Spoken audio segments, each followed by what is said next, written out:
क्या वजह है दोस्तों जो आज अमेरिका अपने आप को पीछे टान रहा है।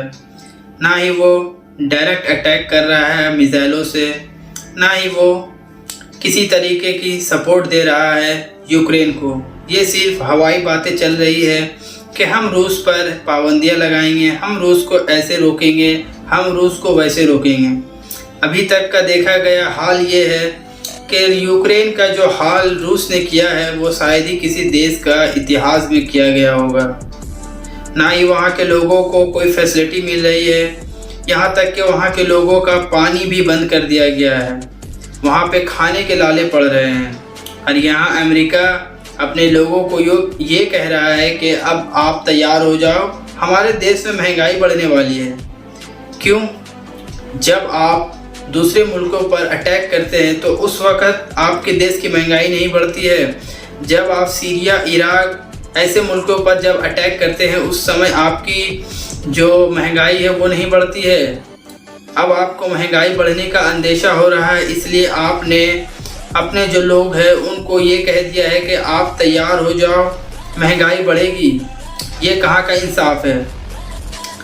जब आप घी खाते हो तो उस समय तो अपने देश के लोगों को ये नहीं कहते कि हम आपको सस्ता तेल, सस्ता पेट्रोल देंगे। जब आप देख रहे हो कि हमें यूक्रेन पर पाबंदी लगाने की नौबत आ चुकी है, वो भी तेल और गैस पर, उसके बाद आप ये कह रहे हो कि हम आर्थिक पाबंदी लगाने के वजह से अपने देश की महंगाई बढ़ने का अंदेशा है, इसलिए हम अपने देश के लोगों को ये बताते हैं कि वो थोड़ी महंगाई के लिए अपने आप को तैयार कर लें।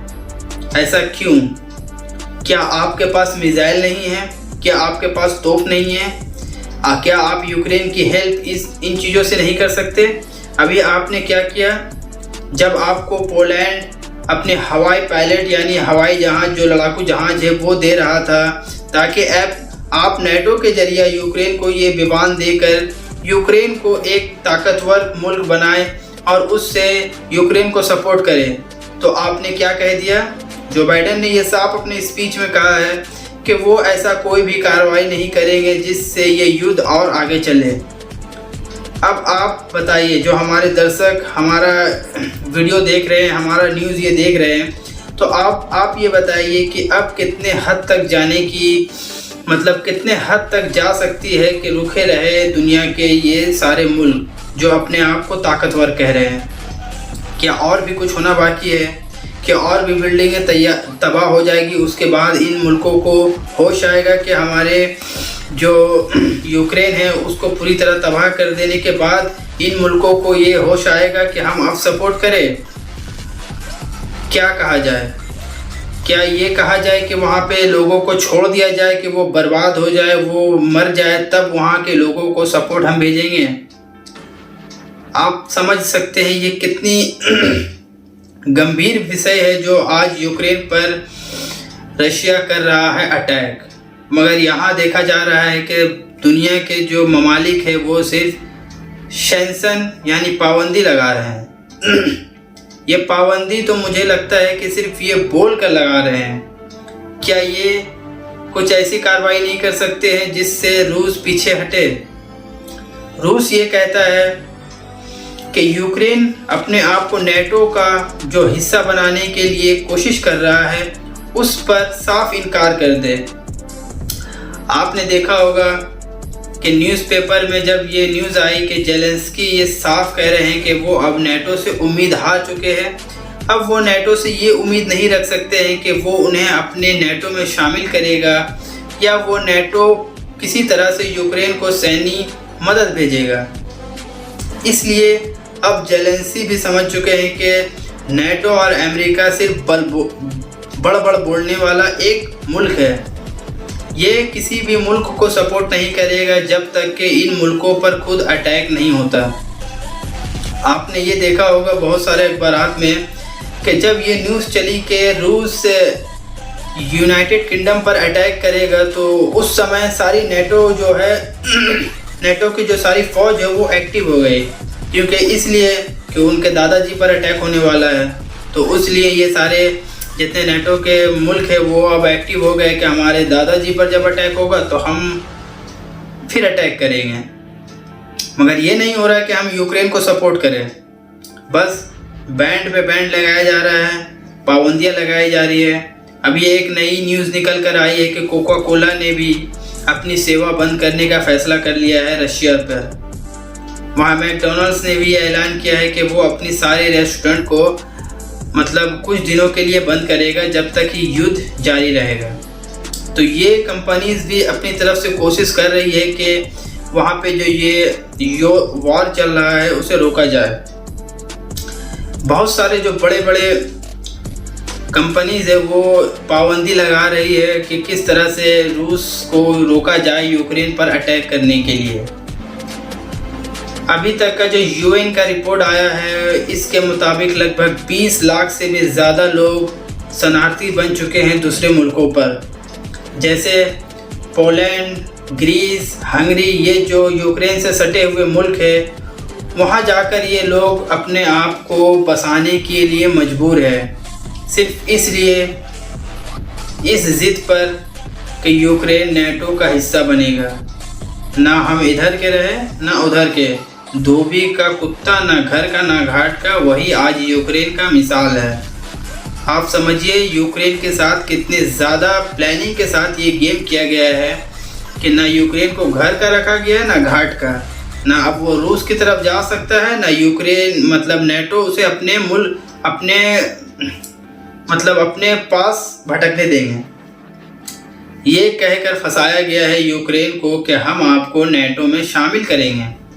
जब आपने ये कहकर नेटो से ये बात एग्री की थी कि हम आपको अपने मुल्क में शामिल करेंगे, तो अब क्या हुआ? अब क्या रीज़न है कि आप नेटो को अपने मुल्क में यानी अपने स्थायित्व देने से इनकार कर रहे हैं कि हम आपको अपने मुल्क में स्थायित्व देंगे, यानी हम नेटो का सपोर्ट देंगे। क्या नेटो सपोर्ट अब नहीं दे सकता? दे सकता है, मगर वो देगा नहीं, क्योंकि वो जानता है कि रूस जैसा मुल्क जिस पर इतनी सारी पाबंदियां लगाई गई है, फिर भी वो आज उठ खड़ा हुआ है और यूक्रेन की ईंट से ईंट बजाने के लिए पूरी तरीके से तैयार है।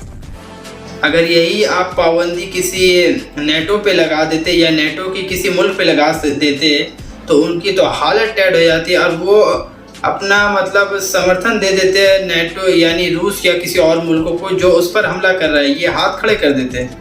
मगर आप समझ सकते हैं ये कितनी ज़्यादा उच्च प्लानिंग से रशिया ने अटैक किया है और इस पर अमेरिका खामोश है। तो मैं यही कहना चाहूँगा कि ये जो है बहुत सोची समझी और बड़ी प्लानिंग है यूक्रेन को बर्बाद करने की रूस की तरफ से। तो ये अब समझ लेना चाहिए यूक्रेन को कि उसकी भलाई है कि वो सोच समझकर कुछ बड़ा फैसला ले, ताकि जो यूक्रेन में रह रहे लोग हैं उनको ज़्यादा परेशानी ना झेलना पड़े।